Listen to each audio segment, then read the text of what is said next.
Room কিংবা পুল একদমই পরিষ্কার না, মানে পরিষ্কার করেই না। বাথরুম থেকে শুরু করে ঘরের কোনা কোনা কিংবা যে ছোট ব্যালকনিটা আছে, আমরা সুইমিং স্যুটগুলো মেলেছি, কোনার দিকে পুরো টিকটিকির পটি ভর্তি। আর সুইমিং পুলটা নিয়ে বল, সুইমিং পুলে কি দেখলি? সুইমিং পুলে পোকা আছে, পাতা ভর্তি, মানে জলটা মোটামুটি ধরে নিন এক সপ্তাহ পরিষ্কার করা হয়নি আর কি এখন সুইমিং পুলটা।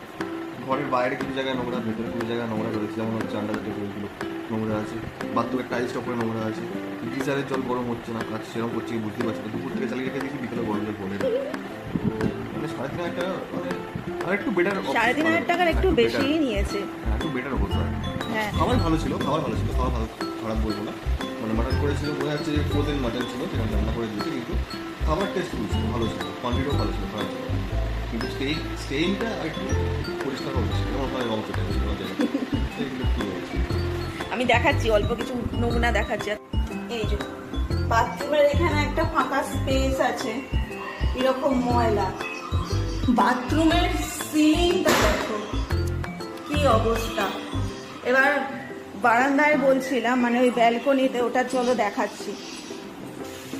এই যে আমরা এখানে সুইমিং স্যুটগুলো মেলেছি, আমি মেলতে মেলতে হঠাৎ এই দিকটা চলে এসেছিলাম, দেখো কি অবস্থা, টিকটিকির পটিতে, মানে কি অবস্থা।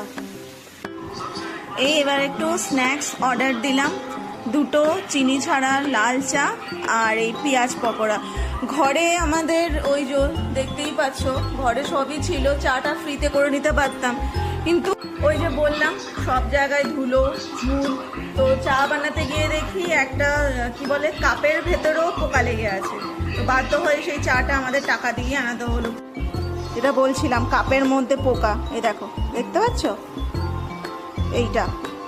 এই স্ন্যাক্স খেয়ে একটু হাঁটতে বেরোলাম, বারান্দায় একটা বেশ সুন্দর লাইট লাগানো, আর বাইরেটা এরকম দেখতে লাগছে।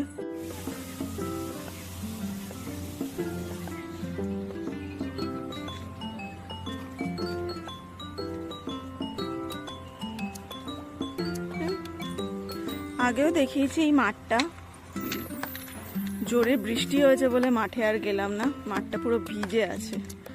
আর ওই দিকের ওইগুলো হচ্ছে আমাদের ওই কটেজগুলো, লাস্টেরটাতে আমরা আছি। রাতে আমরা একটাই মিক্স চাউমিন অর্ডার দিয়েছিলাম, ওটা খেয়েই শুয়ে পড়লাম।